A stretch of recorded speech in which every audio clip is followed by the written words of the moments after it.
Не ви се чини дека овој предлог на Германија и Франција ќе биде дополнително време поминато во чекалницата на Брисел?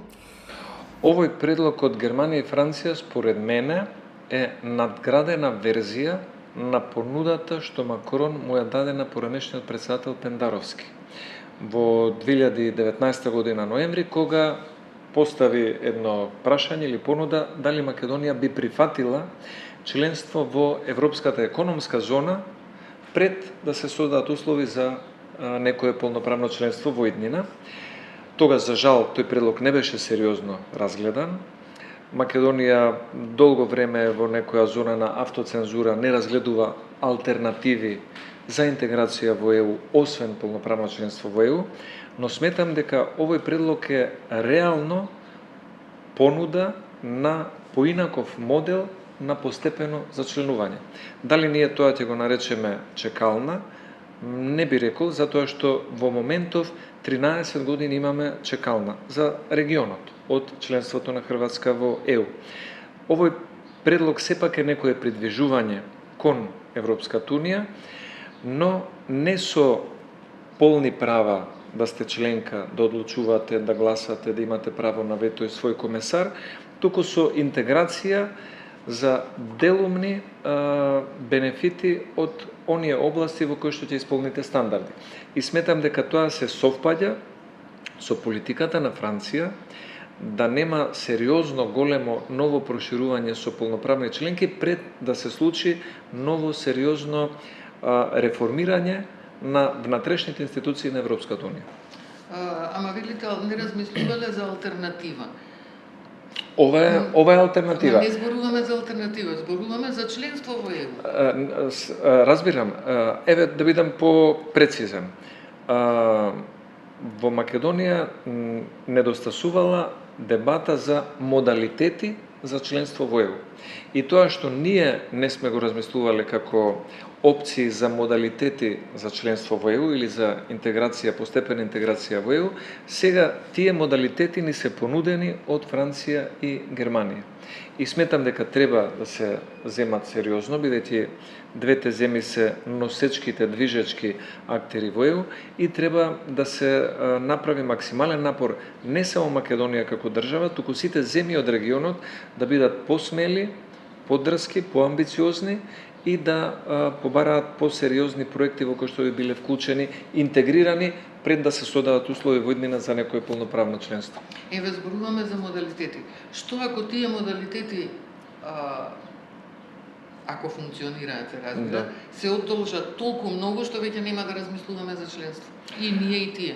Не верувам. Според мене овој предлог сепак бидејќи доаѓа написмено од Германија и Франција, бидејќи доаѓа во време кога геополитичките турбуленции ја загрозуваат и безбедносната архитектура на Европа преку руската агресија кон Украина, доаѓаат во време кога администрацијата во Вашингтон си има и друг распоред на приоритети и поинаков однос кон него.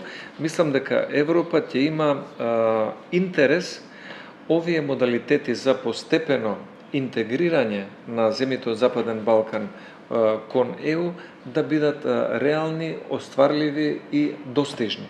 Да не биде како досега членството да се престори во една движечка мета која што земјата кандидат секогаш ја брка, а не може да ја стигне. Овој пат мислам дека ќе имаме можеби помали пакет понуди, но сепак пореални и поостварливи. Тоа сепак е очекување. Дали тоа е очекување, ќе видиме, да.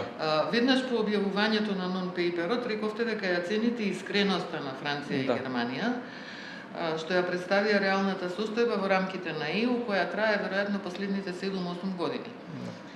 За која искреност на Франција говорите? Онаа во 2019, кога фактички не го ставија ветото, за таа во 2022 со францускиот предлог или за оваа сега? Сега ќе бидеме, за да бидам попрецизен, ќе ви кажам точно за која искреност. Само дали ќе успеам да го најдам. Имавме еден говор, едно обраќање на францускиот председател Макрон во Европскиот парламент во Страсбург. на поставено пратеничко прашање одговори дека тој април 2018 година дека тој не може да ја замисли тогашната Европска унија од 27 земји членки да биде ефикасна и функционална со 32 земји членки без Европската унија да се реформира институционално. Пораките него точно е, тоа не е наша вина. Не можам да речем дека и на Франција веројатно е комплексен систем, но пораките биле дадени уште тогаш дека Европа има внатрешни предизвици или можеби приоритети заради кои што проширувањето не било приоритет и било оставено на едно статус кво. Некои земји биле позаинтересирани, некои биле рамнодушни, некои дури евроскептични по однос на проширувањето. Искреноста во овој нон-пейпер ја гледам токму во понудата да го понудат тоа што можат да го поднесат, тоа што можат да го абсорбираат. И затоа сметам дека може таа понуда нам да не ни се допаѓа или да ни се допаѓа, секако дека полноправното членство кое би било како понуда би било идеално, но во моментов очигледно е дека не е реално. И затоа сметам дека оваа понуда ставена на хартија, ја сметам за еден поискрен пристап и на Франција и на Германија по однос на проширувањето. Значи, во овој случај ја гледаме искреноста Да, на Франција. така. Ова до сега што било 2019-2022, Она што ни се случи од страна на Франција кога добивме вето заради методологијата, сметам дека беше еден голем фаул, неоправдан од страна на Париз и разочарувачки за Македонија. Со ништо не сме го заслужили. Ако се сеќавате, и на пресконференцијата тогаш дадена од Доналд Туск, кој што беше председател на Советот на Европската унија, и самиот тој кажа, се обрати и кон Македонија и кон Албанија, не е ваша вина, извинете, но неколку земји членки не беа согласни да добиете датум за преговори. францускиот предлог што излезе во 2022 година, бидејќи тој реално е француски предлог. Да, Се уште е актуелен. така е. Значи ние додека не го реализираме тоа, не може да се надеваме на членство. Вие пред да дојдете на власт рековте дека на граѓаните ќе им гарантирате дека нема да го смените уставот и дека тоа вие скратената виза, ве цитирам, дека не би го менувале уставот под бугарски диктат. И еве се придржувате на тоа. Да. Која е цената на тоа обстојување?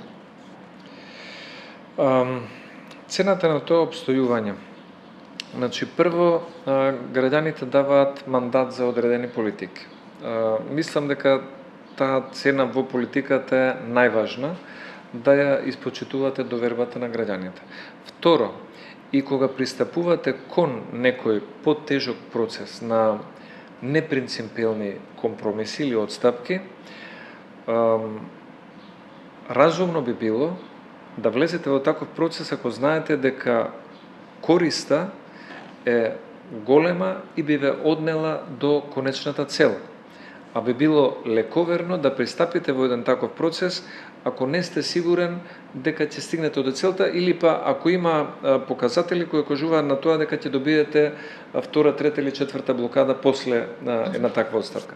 И затоа сметам дека во овој случај Македонија треба сериозно да работи на реформската агенда, на домашните задачи, да го докаже уште една својот капацитет, сме го докажали во минатото, дека имаме потенцијал да исполнуваме и домашни и европски критериуми согласно дадените одредници, и второ, позади сцена, на координиран начин, и премиерот и министерот за надворешни работи, и председателката на државата и сите други актери да создаваат што е поголем круг на пријатели и со аргументирани разговори да се објасни дека е можна вин-вин ситуација и за Македонија, и за Бугарија, и за Европа, да имаме некое придвижување во процесот на евроинтеграција, кое што и за нас ќе значи гаранција дека ќе стигнеме до посекуваната цел, без да се направи штета на било кого. Ама очигледно дека тоа не функционира. Еве и председателката вчера рече дека нема нерешлив проблем меѓу Софија и Скопје, ама реално се покажува дека има. Проблемот не е едноставен. Мислам дека сега може човек да се оправда дека е прифатен од претходна гарнитура која што не ја увидела комплексноста на проблемот и превзела обврски кои што се претешки за испорачување, но проблемот е тука. Проблемот е во собата и ние не го игнорираме. Но сметам дека во оваа геополитичка ситуација во која што е на нова околност во Европа, не би било незамисливо со поддршка на посериозни актери како Франција и Германија и Бугарија да биде попрагматична во пристапот кон проектот за обединета интегрирана Европа. Според мене постои таква надеж дека може да бидат попрагматични, а да не наштетат на било чиви интереси. Добро, еве постои надеж. Кој би ја убедил Бугарија дека треба да ја сврти политиката, бидејќи до сега со години нема промена во политиката. Зошто сега би ја сменила? Па мислам дека еден од мотивите за ваквиот предлог на Франција и Германија, не зборам тука само за Бугарија, е да се понуди фазно интегрирање на земјите од регионот во одредени области, токму и како модалитет кој што може да понуди решенија за интеграција без билатерализација на секоја област и интегрирање. И мислам дека ако правилно се тргне во таа насока после утврдување на планот за работа според овој пепер од страна на Европската комисија, можеме и ние, и Германија, и Албанија, и Бугарија, и Србија, и други да видат дека движењето во таа насока на интегрирање заедничко да стане еден аргумент и за Софија дека прагматизмот би бил поисплатлив од анахроното блокирање за прашања кои што немаат врска со денешниот век. Добро е вака од друг аспект. Ако знаеме дека македонскиот јазик е заштитен и идентитетот, каква блокада би очекувале во иднина? Бидејќи велите, немаме гаранции, не вие, власта вели, немаме гаранции дека нема да има блокада во иднина. Каква блокада би очекувале во иднина? За кои прашања? Еве, една веќе имаме, актуелна да кажам, по-нова, таа е блокирањето на акцијскиот план за малцинствата, кој што е изготвен од страна на македонската влада со експерт определен од Европската Унија, но блокиран, неприфатен од Бугарија, иако ги исполнува сите стандарди на Советот на Европа и препораките на Венецијанската комисија. На акциониот план од бугарските здруженија. Па, затоа зборам дека Софија е актерот кој што тој акционен план го оспорува, едноставно не му дава зелено светло, иако она што го имаме слушнато од други земји членки во Европската Унија и земји членки кои што имаат слични, еве да кажам, композиции во општеството и малцински права и стандарди, дека акциониот план ги исполнува сите европски критериуми. Но самото поставување на официјална Софија кон овој акцијски план за малцинствата е најава дека нивните намери за идни блокади не се случајни, не се несериозни. И затоа сметам дека и нашиот пристап кон нивното барање за уставни измени не треба да биде лековерен. Еве да одам и со една друга теза, доколку 2023 година се сменеше уставот по иницијатива на СДСМ и ДУИ тогаш, ние денес пак ќе стигневме до предлогот на Мерц и Макрон за постепена фазна интеграција. Ама ќе Тоа бевме не во значи друга ситуација, ќе преговаравме. ќе бевме во друга ситуација, ќе преговаравме, ќе имавме уште едно разочарување зошто не одиме кон полноправно членство, туку влегуваме во зона на фазна интеграција и можеби во меѓувреме со голема веројатност имавме втора или трета блокада од Бугарија за малцинскиот акцијски план. Ама тоа, господине Милошовски, се сведела на можеби. Ние не знаеме како ќе. Јас не ги кажувам овие прогнози како мои субјективни гледишта, туку ги базирам на изјавите дадени од актуелни и поранешни министри за надворешни работи од Бугарија и поранешни председатели на Бугарија и високи челници на таа држава. Тие тоа го најавуваат дека уставните измени се почеток кој што ќе отвори вратата за нив за поставување на дополнителни барања.